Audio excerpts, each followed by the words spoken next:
A lot of people ask if they should warm up their engines before they drive in the morning, or they shouldn't do this.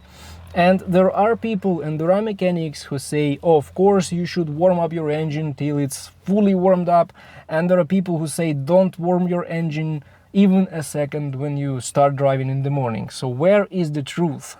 Let's think about people who say yes, you need to warm up these engines. They say, first of all, you need to warm up the engine because of the oil flow. So the oil will go into the head of this engine, the oil will warm up, and the oil will start working properly in this engine right after it's warmed up. There is a logic in this. Secondly, they say that different parts of the engines warm up differently. For example, the cast iron block will warm longer and the aluminum head will warm faster, and they can change their shape a little bit. So when the engine is not warmed up, it's not ready to work, and you can get some leaks, coolant leaks, oil leaks in this engine. Maybe minor, but anyway, this is not what you want to get. Then there are mechanics who say no, you don't need to warm up this engine, and they say that first of all, manufacturers don't recommend you warm up the engine. You need to understand that manufacturers don't care much if you will drive this car for 200,000 miles.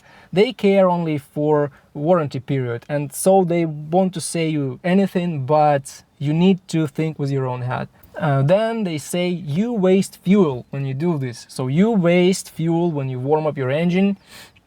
And it's actually so. The engine takes about 1 liter of fuel an hour when it's idling.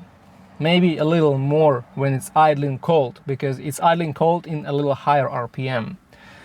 So yes, you're wasting fuel. This is actually so. And thirdly, they say that your car emits a lot of harmful gases, harmful exhaust.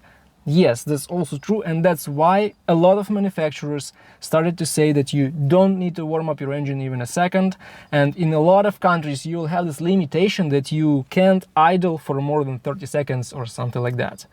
It's illegal to idle longer, and the truth is somewhere in the middle.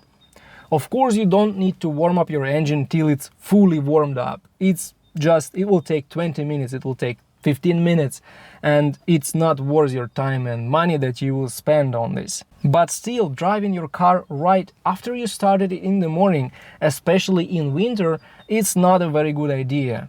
So what happens when you start driving right in the second you started your engine? Your oil is all in the oil pan, it's down the engine, and your pump only started working, and this oil just didn't have enough time to go up to the engine head, to the turbocharger.